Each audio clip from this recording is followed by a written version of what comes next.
Now, I don't know how to pronounce his name. Many of you won't either. Johan Duhaupas, 32-2 with 20 KOs. He's 34 years old. He's a Frenchman.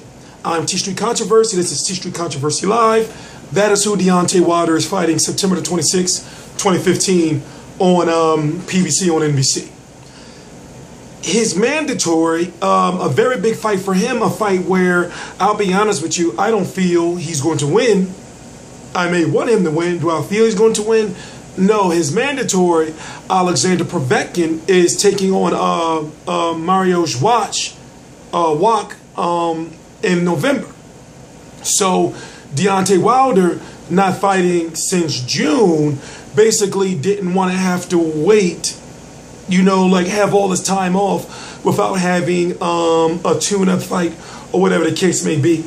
There was talks of maybe him versus Hughie Fury. There was talks of maybe him versus a Chris Arreola. But now, there you have it.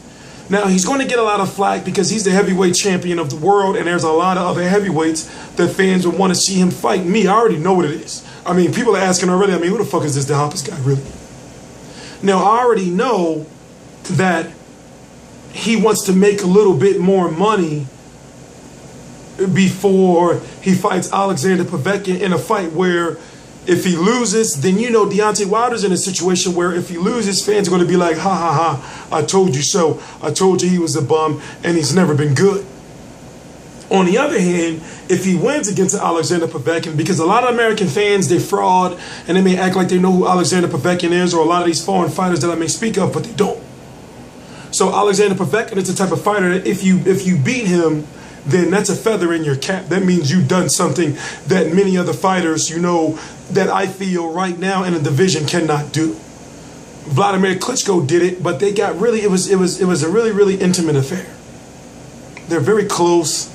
And, you know, I don't care what people do with their lives, you know, but I'm not into that. They were hugging it out. They were close. So, you know, Deontay Wilder versus this guy, I'm thinking to myself, okay, all right, who is he? From my understanding, I did see him fight Manuel Charr. Manuel Charr is a known global heavyweight. He did beat Manuel Charr, which was the biggest win of his career. So therefore, if you look at like a fight Deontay Wilder had against Eric Molina rocked Chris Arreola in the first round. So I try to figure out, okay, what is the reasoning behind picking this guy? And why not Manuel Charr, even though Manuel Charr just fought, and I believe he's got another fight coming up. You know, Deontay Wilder's career, you know, you can look at it, you can say that he's being pampered.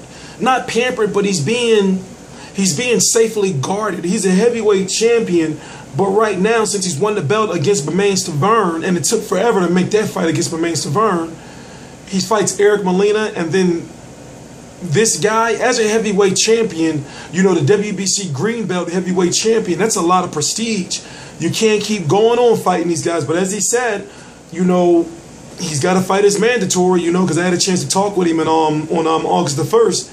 You know, when it comes to Alexander Povetkin, he can't avoid him. He can't duck him. He's got to fight him. And also, the fight is supposed to, they got to get a deal done by November. They got to get a deal done in the beginning of October, or it's going to go to a purse bid.